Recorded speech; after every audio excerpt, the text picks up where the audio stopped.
नमस्ते दोस्तों, आप सभी का स्वागत है कैंडिड किस्से प्रेरक के साथ। और आज मैं आपको उनसे मिलाऊंगा जो कि बहुत ही अच्छे लेखक, पत्रकार और चित्रकार है और उससे भी बेहतरीन इंसान है। विनोद भारद्वाज जी ने मिर्जा गालिब की जीवनी के ऊपर उपन्यास लिखा है, गली कासिम जान। तो आज हम विनोद भारद्वाज जी के बारे में तो जानेंगे ही, उसके साथ साथ मिर्जा गालिब की जिंदगी के किस्सों के बारे में भी जानेंगे। तो चलिए कुछ बातचीत करते हैं विनोद भारद्वाज जी के साथ।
नमस्कार सर, आपने टाइम निकाला, उसके लिए मैं बहुत आभारी हूँ।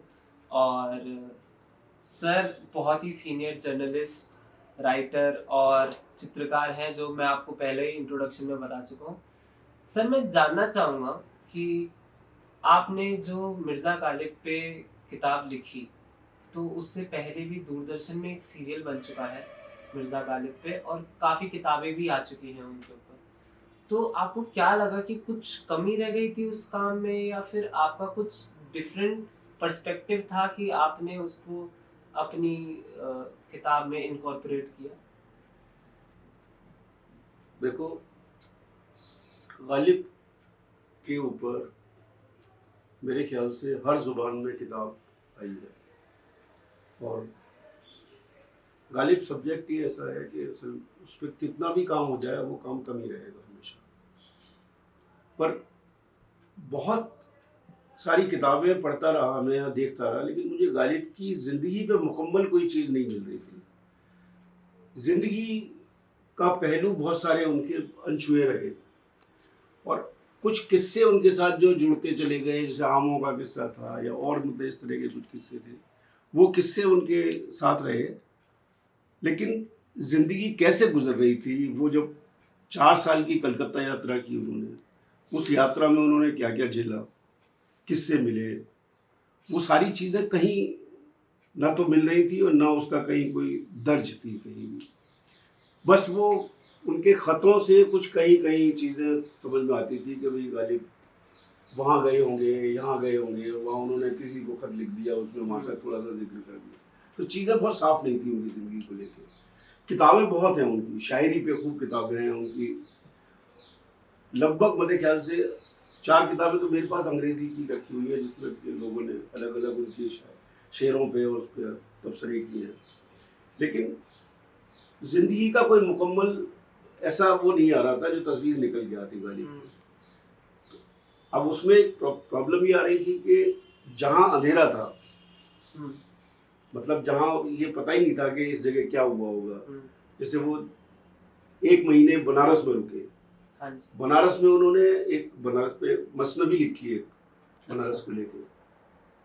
तो एक मसनबी तो सामने आती है, लेकिन बनारस में किन लोगों से मिले, क्या हुआ, एक हाँ, महीने जो शख्स रुका है, और फिर गालिब जैसी शख्सियत, तो 1 महीने में लोगों से मुलाकात भी हुई होगी कुछ, तो बिल्कुल बिल्कुल, वहां आके मुझे कुछ फिक्शियस करेक्टर खड़े करने पड़े, जो पूरी यात्रा में इस तरह के करेक्टर्स तैयार किए गए। कुछ करेक्टर्स बहुत ही वाकई थे, जो जैसे सेठ सोहन लाल थे जिन्होंने कलकत्ता में उनको रहने का इंतजाम कराया, वो सब थे करेक्टर्स जिनसे लोग उनसे मिले। लेकिन वहाँ पे बहुत सारी चीज़ें ऐसी हैं जो इतने साल रहे वहाँ पे, मतलब इतना बस टाइम गुजारा उन्होंने, तो उनकी दिनचर्या क्या रही, किन से मिलते थे, अंग्रेज़ों से भी, कुछ और लोग भी, तो वो सारी चीज़ें कहीं ना कहीं लैग कर रही थी। तो उसको लेके मेरे दिमाग में बहुत दिनों से चल रहा था। अब उसके पीछे मैं एक रीज़न भी बताता हूँ हाँ, कि किताब लिखने का क्यों दिमाग में आया। बात सिर्फ इतनी सी नहीं थी कि गालिब की ज़िंदगी पे कुछ नहीं था, हम्म, बात ये भी थी कि मैं एक दौर में जब दिल्ली में रहता था, तो बाजार सीताराम में हमारा घर था, हाँ, वहाँ से मैं रोज़ दिल्ली पब्लिक लाइब्रेरी, जो कि रेलवे स्टेशन के बिल्कुल हाँ, सामने है, वहाँ आया करता था। और मेरा जो रास्ता है वो बिल्कुल अजमेरी, ये जो अपना हौस काजी से निकल हौस के, खास, और फिर लाल कुएं से होता हुआ, और मैं गली कासिम जान से निकलता था, और फिर चांदनी चौक होता हाँ, हुआ लाइब्रेरी आता था। तो वो मेरा एक बहुत लंबे समय तक रास्ता रहा। उन दिनों गालिब जिस मकान में रहा करते थे, वो उनका जाति मकान तो था नहीं, हाँ, हाँ, हाँ, तो जिस मकान में वो किराएदार की हैसियत से रहे पूरी ताउम्र, मतलब एक तरह से अपने सबसे लंबे वक्त, उस मकान में कोयले की और लकड़ी की ताल थी। हम्म, फिर बाद में वहाँ पे पीसीओ एसटीडी का वो खुल गया एक कोई। तो गालिब जैसे एक पोइट की एक याद वहाँ पे कहीं भी नहीं थी, सिर्फ लकड़ी और कोयले की वो, मतलब जैसी जिंदगी उनकी गुजरी थी, हाँ, उसी तरह का वो मकान भी हो गया, और वही उसकी हालत हो गई जो गालिब की हुई। फिर बाद में क्या हुआ कि दिल्ली में उन दिनों शीला दीक्षित चीफ मिनिस्टर थी, तो गालिब के कुछ चाहने वाले, कुछ गुलजार गए, और इन सब लोगों ने मिलकर शीला दीक्षित से बातचीत की उस जगह को लेकर। फिर उसको वहाँ पे उनका वो बनाया गया, उसको खाली कराया गया, और अब वहाँ पे बहुत अच्छा है, गालिब को वो बना दिया है उन्होंने, एक म्यूजियम जैसा। अच्छा, तो छोटा सा है, लेकिन वो जितनी सी भी वो हवेली है उसको मतलब म्यूजियम में तब्दील कर दिया गया। हम्म, तो मुझे लगा कि ये हॉन्ट तो करती थी वो जगह, मुझे लगातार आने जाने से, रोज 2 बार मेरा आना जाना होता था उस गली से। तो लेकिन जब ये म्यूजियम बन गया उनकी हवेली, तब मुझे लगा कि अब गालिब की जिंदगी पे कुछ करना चाहिए था। हम्म, तो it took 8 years for me for this book. वो बहुत सारे उनके खत इकट्ठे किए कहीं से, जो किताबें उनके खतों की मिलती है, वो उसमें किसी में 100 खत है, किसी में 200 खत, 150 खत है, जबकि गालिब ने अपनी ज़िंदगी में हज़ारों की तादाद में खत लिखे हैं लोगों को। दरअसल गालिब की खूबी थी कि वो खतों के जरिए लोगों से बातचीत किया करते थे। हाँ, एक उन्होंने एक सिलसिला बना लिया था कि किसी को भी खत लिखने बैठ गए तो वो बिल्कुल खत भी ऐसे लिखते थे कि और भाई क्या हाल चाल है, जैसे कि सामने बैठा हुआ आदमी, हाँ, और कई दिन से तुम्हारा कोई खत नहीं आया, हाँ, अब भाई कभी कभी तो बात कर लिया करो। इस तरह से वो बातचीत करते थे एक तरह से खत में। तो वो खत मैंने ढूंढे, कुछ फारसी में मिले, कुछ वैसे मिले। फिर मुझे एक दिल्ली में जो गालिब इंस्टीट्यूट है, वहाँ पे ज़्यादातर किताबें जो थी वो या तो उर्दू में थी या फारसी में थी। हिंदी में मुझे ऐसा ज़िंदगी पे कुछ नहीं मिल रहा था, खत भी नहीं मिले थे। लेकिन अचानक मुझे एक किताब मिली जो 3 वॉल्यूम में थी, वो गालिब के खतों पे ही थी। अच्छा, तो किसी ज़माने में, शायद मेरे ख्याल से 1930 के आसपास या 30-35 के इस दौरान, वो किताब कभी छपी होगी। हम्म। तो वो कोई सीताराम शर्मा थे, उन्होंने उस गालिब के 2-2,500 खतों को उसमें किया था 3 वॉल्यूम में। तो जब मैंने उस किताब को देखा तो वो ऐसी हालत में थी कि उसकी फोटोस्टेट भी नहीं हो सकती थी, बिल्कुल जर्जर पड़ी थी वो किताब। उन्होंने मना कर दिया कि वो कुछ इसको हम करा नहीं सकते, आप निकाल भी नहीं सकते, हम तो छुएंगे भी नहीं। खैर वो किसी तरह से मैंने मैनेज किया और किताब से कुछ खतों के वो लिए, मैंने जो भी कुछ कर सकता था फोटोग्राफ कर करा के कुछ चीज़ें उसको लेके, और फिर एक तस्वीर बनाई मैंने कि वो यहाँ गए, जब लखनऊ गए तो क्या हुआ होगा, किन लोगों से मिले होंगे, कैसे उनका लोगों से ताल्लुक हुआ। लखनऊ उनके उसमें रूट में था नहीं वैसे, लेकिन उनको मुफ्ती साहब थे जो उनके बहुत ही कदरदान थे, जो सिटी मजिस्ट्रेट थे उस वक्त दिल्ली के। तो मुफ्ती साहब ने उनको सजेस्ट किया कि आप वो जो वहाँ के जो नवाब हैं उनकी शान में एक कसीदा लिख के ले जाएं तो आपको कुछ इमदाद हो जाएगी पैसे देने की। तो इस चक्कर में वो वहाँ लखनऊ गए, लेकिन लखनऊ में उनको कुछ हासिल नहीं हुआ, मिल नहीं पाए। वो उसका पूरा जिक्र है किस तरह से वो जाना चाहते थे और नहीं जा पाए। ऐसे ही सारा किताब का सिलसिला। तो सर आपके कभी जहन में मतलब चलता होगा कि कैसे मतलब इनके इमोशंस जो थे वो आप कैसे मतलब उस टाइम पे कैसे फील कर रहे होंगे और आप उसको कैसे पोर्ट्रे कर पाए, तो क्या उसके बारे में क्या सोच है आपकी इमोशंस को लेकर के, क्योंकि उनका काम तो दिख जाता है और उनकी ये भी पता चल जाता है कि वो कैसे थे, क्या थे, कैसे जाते थे, पर वो क्या फील करते होंगे, गालिब का इमोशंस क्या है, वो क्या आपके जहन में चलते हैं? बिल्कुल। देखो जब मैं ये किताब लिख रहा था तो मेरे घर वाले भी जानते हैं इस बात को कि इसके मैंने 8-9 ड्राफ्ट लिखे, और जो बिल्कुल मुझे लगा कि ये बिल्कुल समझ में नहीं आ रहे, मैं तुम्हें दिखाऊंगा, इस भरा पड़ा है मतलब, और वो सारे रिजेक्ट करता चला गया मैं। मुझे वो बात बन ही नहीं रही थी, वो फीलिंग जिसकी तुम बात कर रहे हो या इमोशंस की जो बात कर रहे हो, वो मुझे लग ही नहीं रहा था कि मैं ला पा रहा हूँ। धीरे धीरे ये समझ में आया कि मैं गालिब की जिंदगी के बारे में जो लिख रहा हूँ उसमें तो वो फीलिंग ही नहीं आएगी, तो क्यों ना किताब को गालिब के ही जरिए लिखा जाए। अच्छा। वो तो खुद गालिब बन के लिखी गई है किताब। तो फर्स्ट पर्सन में जब किताब लिखी गई तो उसमें वो सारी चीजें हैं जो कि एक अच्छा, दूसरी चीज जो बहुत महत्वपूर्ण है इस किताब में कि गालिब को इस पूरी किताब में लार्जर देन लाइफ नहीं बनाया गया। He is a very simple person, जैसे कि लोग होते हैं। हर आदमी बहुत साधारण होता है, उसके जो काम है वो उसको असाधारण बनाते हैं। तो गालिब भी अपनी जाती जिंदगी में बहुत ही सिंपल आदमी थे, कोई ऐसा वो नहीं था। हाँ, एक रवाब और अपना वो तो रखते थे दर्जा, तो वो उनके जहन में हमेशा रहता था। तो मुझे हमेशा जब मैं लिखने बैठता था तो मैं बिल्कुल बंद कर लेता था। हाँ। और लगभग मुझे ऐसा लगता था कि मैं उसी गली में उसी मकान में बैठा हुआ हूँ, और एक एक चीज मेरे जहन में आती थी कि मान लो अगर मैं अभी उठ के जाऊंगा यहाँ से तो मुझे कौन सा रास्ता अख्तियार करूंगा। जैसे कि एक इसमें एक जिक्र आता है एक जगह मोमिन का। मोमिन छत से गिर गए थे एक बार, तो गालिब ने 2 लोगों को सुबह सुबह, वो जल्दी उठ के किसी वजह से चले गए थे बाहर गली में, तो जैसे ही वो गए तो वहां 2 लोग बात कर रहे थे सुबह सुबह कि सब मोमिन उससे छत से गिर गए। अच्छा। गालिब ने सुना उनकी बात तो उन्होंने कहा कि भाई तुम किस मोमिन की बात कर रहे हो? गालिब बोले वही शायर जो वहाँ रहते हैं दरियागंज की तरफ। तो वो गालिब घर आए, फौरन घूमना घामना भूल गए, वो घर आ गए। घर आके उन्होंने बेगम को बताया। फिर इसके बाद वो अब ये बात तो क्योंकि मैं दिल्ली में रहा हूँ, एक एक जगह का मुझे पता था, तो वो रूट मैंने ये तय किया कि किस गली से निकले होंगे, चितली कबर से निकल अच्छा। के, और फिर कैसे उस गली में पहुंचे होंगे, और फिर मोमिन के घर पहुंचे होंगे, और वहां जाके उनकी बातचीत जो है वो सब होती है।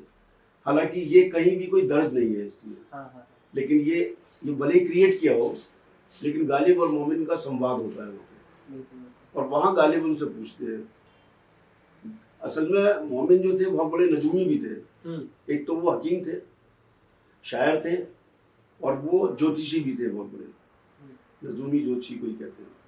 तो वो उन्होंने कहा कि भाई आप बच गए। बोले कि बच क्या गया, अब मैं या तो 7 दिन में, या 7 हफ्ते में, या 7 साल में, बस अब 7 का तो याद रखिए, कभी भी जा सकता हूँ।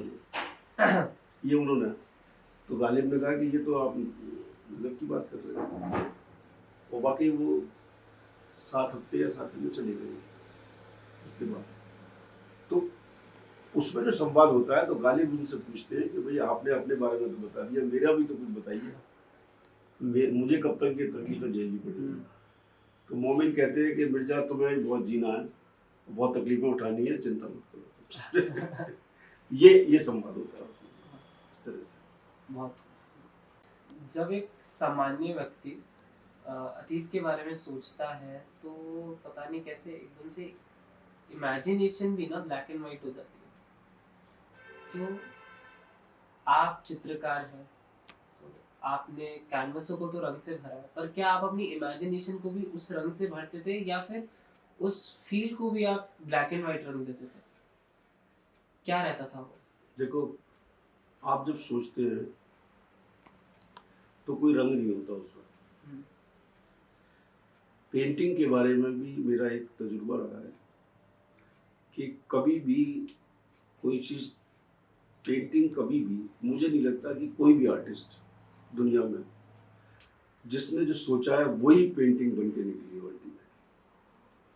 जैसे एक राइटर है, जब वो किताब लिखना शुरू करता है तो उसको पता नहीं होता कि वो किताब उसको किधर ले जाएगी।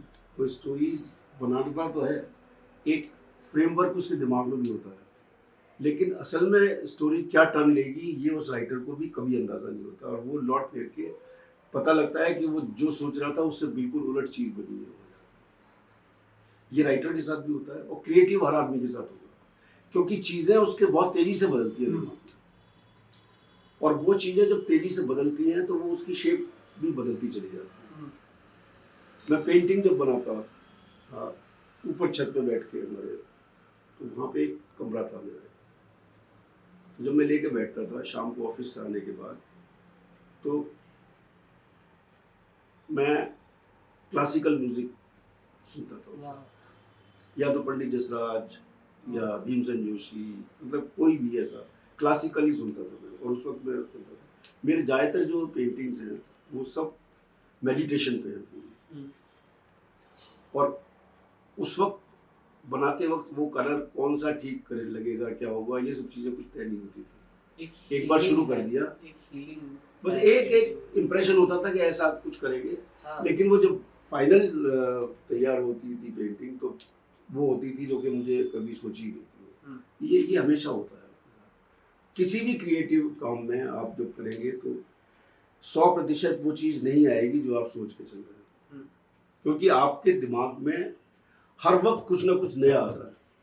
और अगर आपके नया नहीं आ रहा है तो आप क्रिएटिव हो ही नहीं सकते। बिल्कुल। फिर तो वो जड़ हो जाएगा, मतलब एक तरह से। जड़ता जो है वो कभी भी कोई बहुत अच्छा काम नहीं कराती। आप कॉपी कर सकते हैं जड़ता में, लेकिन कुछ नया नहीं क्रिएट कर सकते। वो तो आप धीरे धीरे वो जो आपके दिमाग में जो बदलाव आएंगे वो सब आपके उस पर कागज़ पे भी आएंगे, कैनवस पे भी आएंगे, या और कहीं भी आप कुछ करें तो उसमें आएंगे। अखबार की खबरें लिखना और लेखन करना, वैसा क्रिएटिव राइटिंग करना, ये बिल्कुल अलग चीज़ है। ऐसे ही जैसे बच्चों से कहा जाता है कि खरबूजा बनाओ पेंटिंग में, तो खरबूजा तो बनाता है, लेकिन अगर आपने बहुत ध्यान से देखोगे तो अगर 10 बच्चे खरबूजा बना रहे हैं क्लास में, तो 10 बच्चों का खरबूजा बिल्कुल अलग होगा। वो उनकी इमेजिनेशन उसमें वर्क कर रही होती है। खरबूजा तो वो बना रहे हैं, लेकिन वो सबका खरबूजा अलग है। ये चेयर की अगर किसी ने बनाने के लिए दी है तो 10 बच्चों की चेयर बिल्कुल अलग होगी। वो या तो उनके देखी हुई कोई पुरानी चीज या कुछ, ये सब ऐसे। सर ये सब तो मतलब ऐसा लग रहा है कि मतलब एक ज्ञान का पिटारा खुल चुका है मेरे लिए, और मतलब और दर्शकों के लिए भी, कि मतलब वो डाइव इन कर सके और मतलब अच्छे से मजा ले पाए और अच्छे से सीख पाए इन चीज़ों के बारे में। और मैं और भी जानना चाहूँगा आपसे कि अब आप किस बारे में काम कर रहे हैं, क्योंकि मैं तो बिल्कुल बन चुका हूँ इसमें, तो आप बताइए सर। तो फैक्ट तो ये है कि मेरी 3 किताबें एक साथ चल रही हैं, लेकिन जिस पे मैं ज़्यादा फोकस कर रहा हूँ अभी फिलहाल, एक किताब तो मेरी अभी जो तैयार हुई है वो कैफी आर्मी के ऊपर है। अच्छा। वो किताब एडिट की है मैंने, हम्म, और उसमें शमशेर बहादुर सिंह, भीष्म साहनी और भी बहुत सारे ऐसे लोग जो कि बड़े मतलब बहुत बड़े बड़े लोग जो कैफी के साथ रहे हैं, उनके सबके आर्टिकल्स उसमें हैं। वाह। और वो काफ़ी दिनों का काम है, मतलब उसकी भूमिका भी अपने बहुत मशहूर शायर आप जानते होंगे हिंदुस्तान के, शीन काफ निज़ाम साहब, उन्होंने उसकी किताब की भूमिका लिखी है। वो किताब तैयार है, प्रेस में जा रही है। अब जो जो किताब चल रही है ये मेरा राजस्थान पे एक उपन्यास है। वाह वाह। इस उपन्यास ये राजस्थान पूरा जो है वो लगभग पूरा इस सेंस में कि जो भी बहुत पॉपुलर जगह हैं वो सारी जगह इसमें आ जाएंगी, पूरी कवर होती हैं, और एक उपन्यास की शक्ल में। ये जो किताब है इसका नायक एक टूरिस्ट गाइड है, और वो डिफरेंट लोगों को अलग अलग, जो कोई किसी कंट्री से आ रहा है, कोई कहीं से आ रहा है, हिंदुस्तानी लोग भी आ रहे हैं उसमें, अलग अलग लोगों को वो जगह घुमाने ले जाता है और अपने हिसाब से उन जगहों के बारे में बताता है। बीच बीच में ऐसे भी प्रकरण आते हैं कि वो अपने इस यात्रा में कुछ नए चीज़ों के बारे में बताता है, क्योंकि मतलब उस डेस्टिनेशन पे वो जा नहीं रहे टूरिस्ट, लेकिन वो उनके बारे में बताता है। जैसे कि एक रास्ते में चलते चलते जब एक दंपत्ति हैं जो फ्रांस से आए, सबसे पहले वो उनको जैसलमेर दिखाने ले जाता है। जैसलमेर को दिखाते दिखाते जब वो उनको वो दिखाता है कुलधरा गांव, जो उजला था एक शाप से, कुलधरा देखने के बाद जब वो एक बार फिर वो जोधपुर ले जाता है।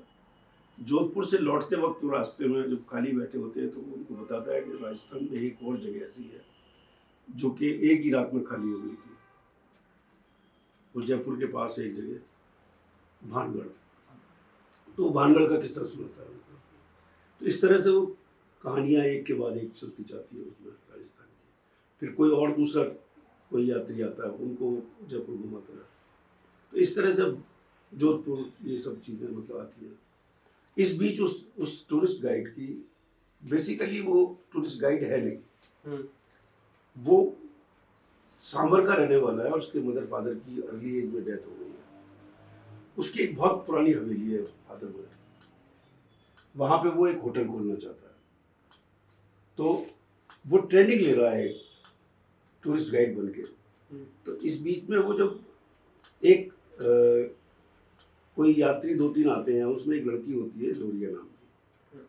वो लड़की चेक रिपब्लिक से आई है, और वो इसके बाद वो लड़की उस लड़के में बहुत इंटरेस्ट लेती है, और इंटरेस्ट लेने की वजह ये होती है वो खुद आर्किटेक्ट है और उसके फादर जो है होटेलियर है, वो पे चेक है। तो वो यहाँ पे आके स्टडी कर रही है वैसे। अच्छा अच्छा। तो जब वो यहाँ के हेरिटेज होटल में ठहरती है रामबाग में, तो उसको लगता है कि हम जो नई इमारतें बना रहे हैं उनकी बजाय हमें जो पुराने कैसल्स हैं और जो ऐसे हेरिटेज बिल्डिंग्स हैं उनको लेके अगर डेवलप करें तो वो ज़्यादा बढ़िया होंगे। तो वहाँ पे वो प्रॉपर्टी भी खरीदती है। फिर इसके बाद एक और इस लड़के को भी कहती है कि तुम अपनी प्रॉपर्टी को अगर बनाते हो वहाँ पे सामर वाली को, तो हम उसको एसोसिएट कर लेंगे और हम टूरिस्ट वहाँ से भी लेंगे। और फिर उसी में उनका लव भी चलता है। फिर ये लड़का वहाँ जाता है एक कॉन्फ्रेंस अटेंड करने जर्मनी में। वहाँ से वो उसको खबर करता है कि मैं इन दिनों जर्मनी में हूँ। तो वहाँ पे उसका भाई भी मिलता है जो अटेंड करने आता है, वो होटल बिजनेस में ही है। तो वो दोनों फिर वहाँ जाते हैं प्राग। तो प्राग में वहाँ पे उसके फादर से ही मिलता है वो, मतलब उसके घर वालों से, सबसे भाई से मिल लिया था। तब वो लड़की उसको प्रपोज करके बताती है कि तो चाहे तो आगे बढ़ा सकते हो एक रेस्टोरेंट में। वो रेस्टोरेंट भी ऐसा होता है कि मैं उस रेस्टोरेंट में गया था। अच्छा। प्राग में। तो वो मेरे इम्प्रेशन दिमाग में बैठा हुआ था। हाँ, तो प्राग का पूरा किस्सा जो चलता है वो सब मेरी देखी हुई जगह है, मतलब वो सब। हाँ, तो वो सब चीज़ें आती हैं इस तरह से, इस कहानी मतलब ऐसे बढ़ती रहती है। और फिर बाद में वो अपना एक होटल भी शुरू कर देता है, इस तरह का सारा हो रहा है। इस बीच में सारा ये राजस्थान भी आ जाता है जब ये हाँ। देखा।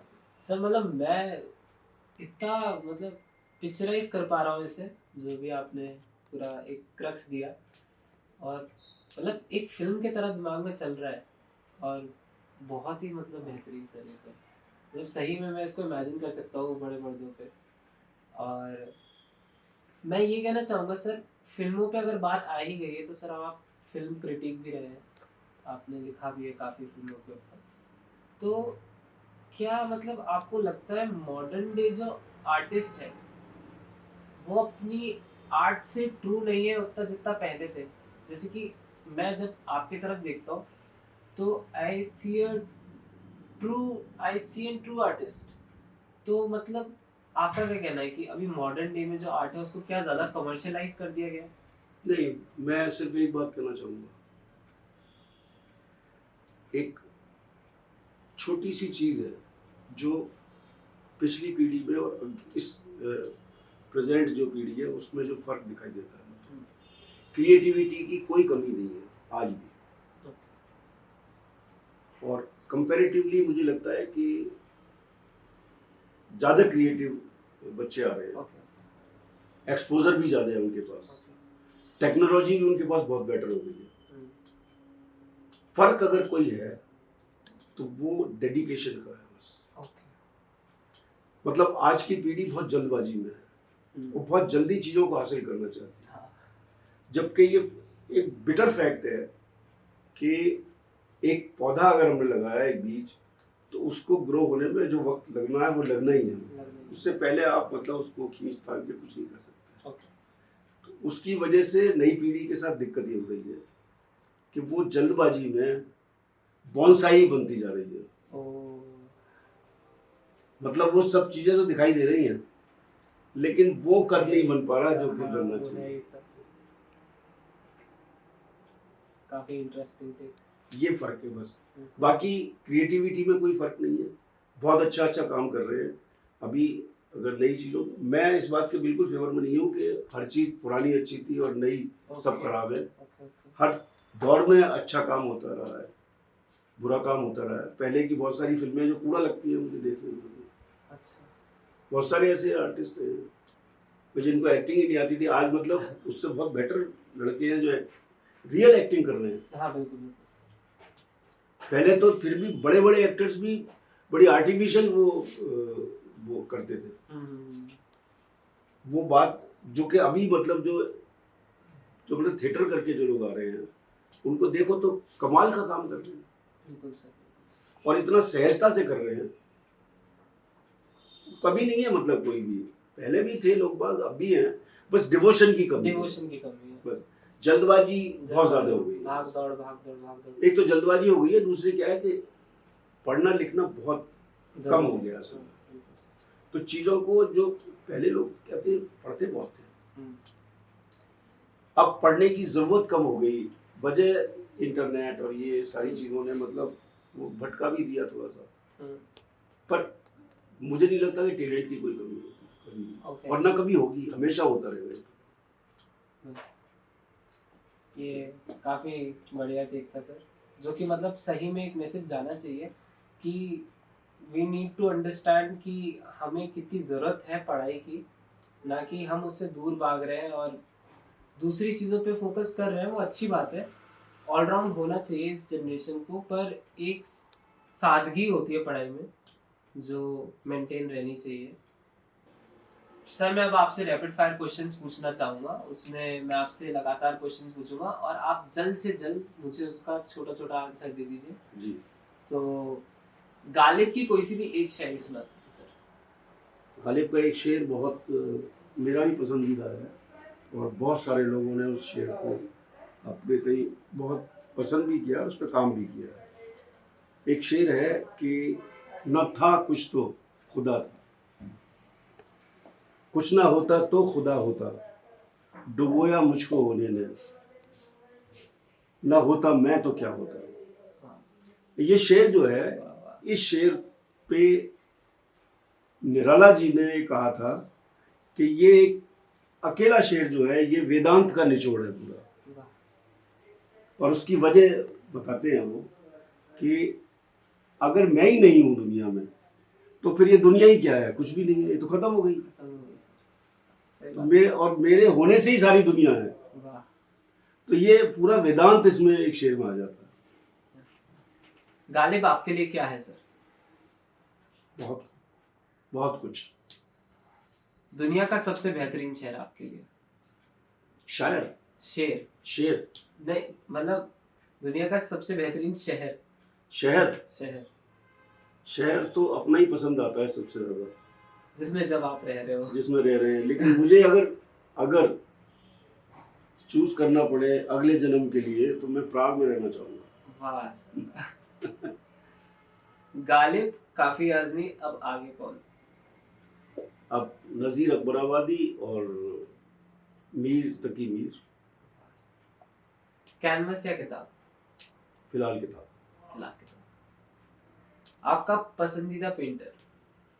रजा और हुसैन। आपके अपने बारे में राय क्या है सर? मैंने बताया अभी कुछ नहीं। तो ये था एक ट्रू आर्टिस्ट वाला जवाब।